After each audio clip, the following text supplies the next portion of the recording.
Hello, Bill. I am saw that you were playing Skyrim. It looked like you had gotten the achievements that were really super early in the game, like I tripped over my first rock kind of stuff. So if you're just beginning and starting out in Skyrim, here is something that is very useful. So I want to show it to you. So these are the standing stones. This is the thief stone and the fighter stone and the stone. Everybody's stoned. And what I'm going to do is just go directly across here. And you see that shack over there? I don't know if you can. My cursor's right on it. Now the cursor's right below it. So there's a shack over there. Let's go to that shack.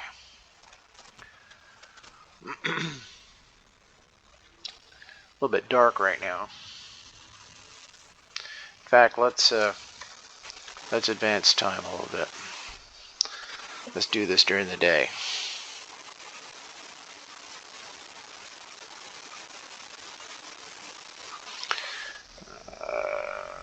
I'll just show you, this character is a sneaky guy. I have a zillion points of sneak. I've got all the things except the last one, and I have no talent for anything else. I should have more one-handed points. I think I have 2 points in one-handed. Yeah. But I don't have any points. So basically I'm good at sneaking, and that's it. And maybe another hour. There we go. Can I sneak up on a wolf? I don't know. It sounds like a tall order. Who can sneak up on animals? You can't sneak up on animals. I know you're concerned about that. That's Barbas, the world's greatest companion. He might be the best companion in the game, and the reason he's such a great companion is that you can't kill him accidentally. If you've had a companion with you at all, you have probably noticed that you have inadvertently killed him about 1 billion times. But Barbas is a quest dog. He is part of a quest, and he cannot be killed. So you're shooting at some bad guy while he's trying to rip somebody's throat out, and you accidentally shoot him, he doesn't die. Very handy. So here's the shack. There is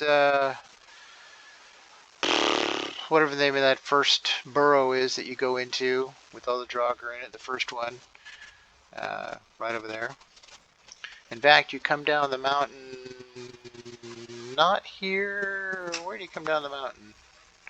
After you exit that burrow, you come down on the other side, over there somewhere. That's where you come out. So let's just talk to her and see what she has to say for herself.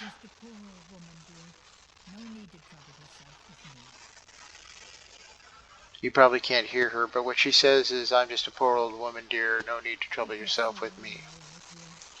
Oh, she's lonely. Oh, yeah, poor broad. So this is her house. Can't take anything because that'd be stealing. And there's a bow. You see, there's a bed. She has some stuff. There's a soul gem there. You know, it's vegetable soup. Best stuff ever is vegetable soup. And over here is the secret trapdoor to the cellar. And we're going to pick that lock.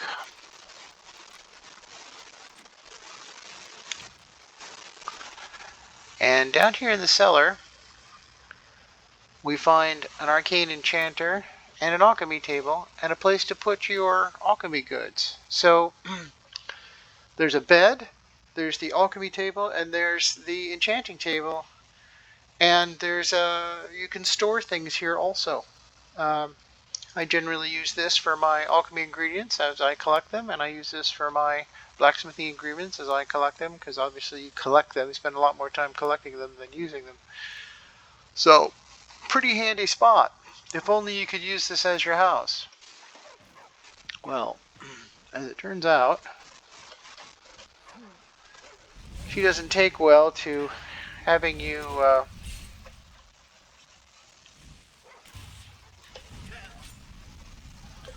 I'm going to one-hand this chick.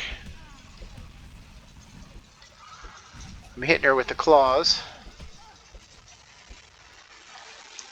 So she takes exception to, you going into her cellar, and uh,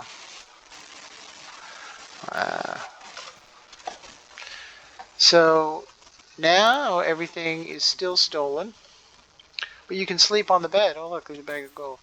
You can sleep on the bed. So you want to sleep for a while? Have at it. So there is a bed that's always there for you, and a place to store your crap, and a place to do your enchanting and your smith, if you want to do alchemy, and a place to store everything. This is basically what Skyrim needs all the time. It's like this fantastic thing that you gotta have.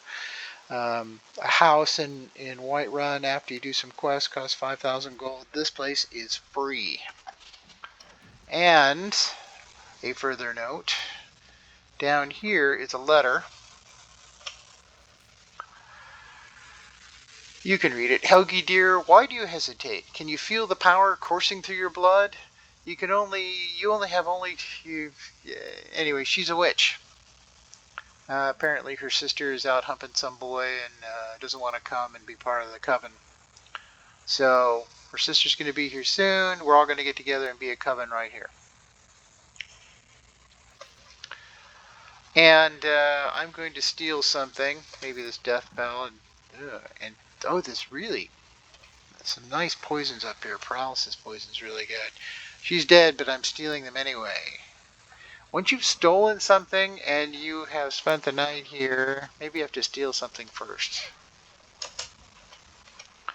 I'm going to spend a couple of hours here. If you've stolen something and you sleep, I'm not sure if you have to do that in a particular order or not.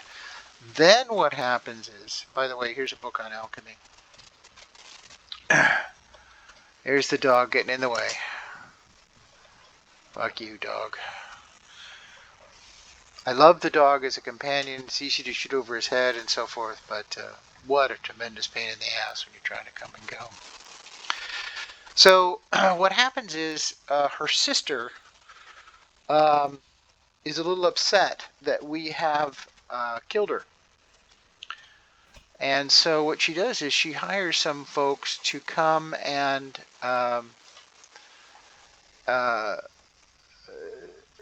beat the shit out of us, basically, without putting too fine a point on it.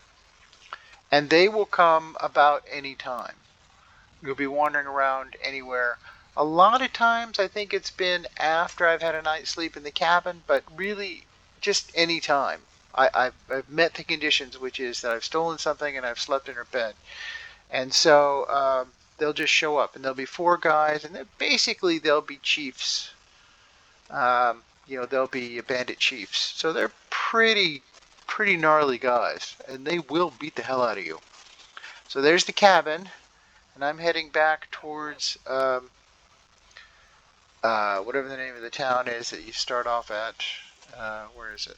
I'm headed back to Riverwood.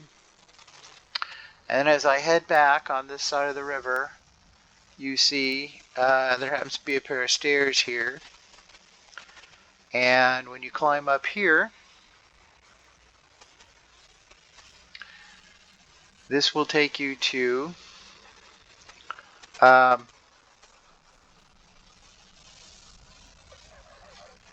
here, I'll show you this. This is the I'm going to one-hand these guys. You can see I'm not carrying a weapon. And what happens is I'm just going to one-hand them to death. You see, I'm pretty good at it. And then over here,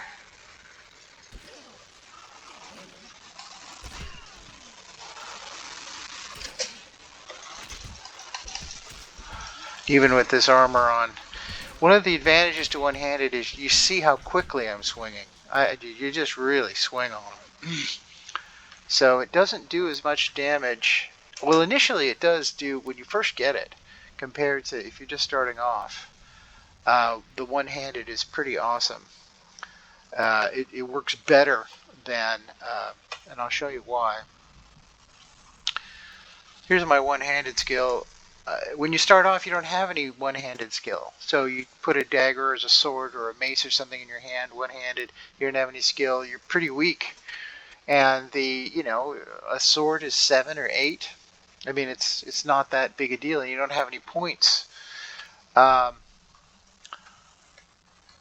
but a Khajiit has claws, and claws do 12 points of damage. And in the beginning of the game, it's like finding a level a sword that does 12 points of damage that you can swing really quickly. So claws are pretty kick-ass. And if you go to Riften, which I have done, you get these gloves of Fortify Unarmed. So that takes us from 12 to 22 points of damage just right away. 22 points of damage is a decent amount in the beginning of the game. There's no way to improve this except to disenchant the gloves and make and enchant other gloves. But because you have enchanting skill and you use a giant soul gem, you can maybe get 20 points of damage. But even that will top out. So it's good for 20. I'm about 20. I'm about level 20. It's good to 20 or 30 levels. So here's another interesting tip maybe you might like. I don't know. So I do not have a pick. I won't show you that one then. Anyway, so that takes you up here. You probably know the regular route up here, but you come from this direction. There's Riverwood, and you come up here. This is how you normally come up. And then you come around here, and there's the burrow. You go in there and do the quest and the claw and all that business. Anyway, that's it. I really just wanted to show you the cabin because that is basically a free house with an enchanter and an alchemy table and a place to sleep. Watch out for the bandit chiefs. They will jump you in town or basically anywhere, and they're all pretty gnarly dudes. They're not really wizards, but they just try and beat the shit out of you. So it's kind of fun. And then you find a note on them that says why they were there and who hired them and so forth. And it doesn't go anywhere from there, but it does explain why you were just jumped. Okay, man. I'll see you later. Take care. Bye. Wait, I'm not ready to go. Wait, now I'm ready. Bye, Bill.